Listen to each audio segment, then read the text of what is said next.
very few films have the same impact as Hayao Miyazaki's works, and even less take an hour and 57 minutes to show the progression of something like the inevitability of nature's course.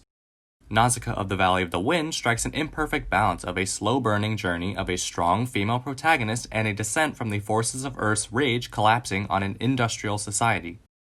The strongest facet of this film by far is that it looks absolutely gorgeous. Despite what the film's content may hold, the merit of its visual elements cannot be understated. A variety of environments is executed at several points to the benefit of the setting. You got a mushroom forest, a sea of decay, and believe it or not, you even got a valley of the wind that is complemented by lush greenery. All of these settings are visually aided by color, and the art director Mitsuki Nakamura, whose bright color work on Urusei Yatsura translates very well into this film's elements of beauty through nature.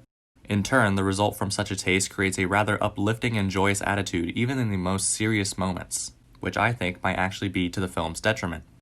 When preparing for war with Kushana on the beach, the bright colors of the sun seem almost nostalgic in taste, making it seem like humanity was doomed to fail and the cycle must be continued. So thematically, Kushana is in the right if humanity was to continue its advancement through an industrial society, and Nausicaä was the naivety of human nature holding back evolution. Even with that in consideration, Nausicaä comes out on top in the end, which seems counterproductive to elaborating on that point several times in the film.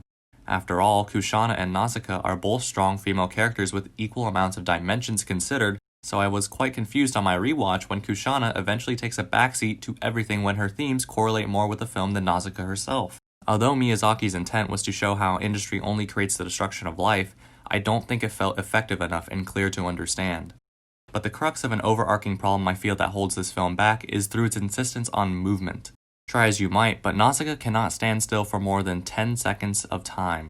We are always moving from one place to another, with very weak reasoning to do so. In the movie, we visit 8 different major locations, and I'm being generous with that number. Usually to ground a setting, exploration, not explanation of that area is necessary as means to flesh out. For example, in reference to an area called the Sea of Decay, she explains, I irrigated this chamber using water drawn from deep underground by the castle windmill. I used soil drawn from there as well. I found that with clean water and soil, the plants from the toxic jungle aren't poisonous. All the poison is in the soil. Even the topsoil in our valley is polluted. I don't understand who could have polluted the entire earth. Ask yourself for a second if you found that dialogue more appealing than seeing these elements realized through the movie itself. I know I would. To some degree they are seen, but not as contextual world building, but as something we just walk by in seconds. You could also argue that this specific quote sets up questions to be answered, but my counter to that is that this dialogue is so forgettable and unmemorable to a viewer on the first watch that it just isn't necessary. The movement of Nausicaä's settings isn't even the main component I frowned upon the most. It's actually the movement of perspective viewpoints. One moment we are focused on the vile actions of Kushana, who dearly wish for the destruction of the Omu. Another we move to Asbel, whose people are eradicated in a siege administered by Kushana. Then, of course, we have to focus on the world as a character, the Omu, the frozen trees, the gas. My belief is that this film becomes a bit too decentralized to its main point, which is just another situation in which we come to harbor the world as a sacred place rather than means to fuel our ambitions. And when we constantly try to build up several characters at once, the piece becomes convoluted and messy.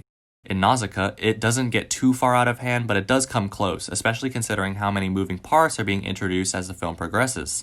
As for the themology of Nausicaä, war in this film is particularly magnified, as if the world itself revolves around airships and the capability of flight.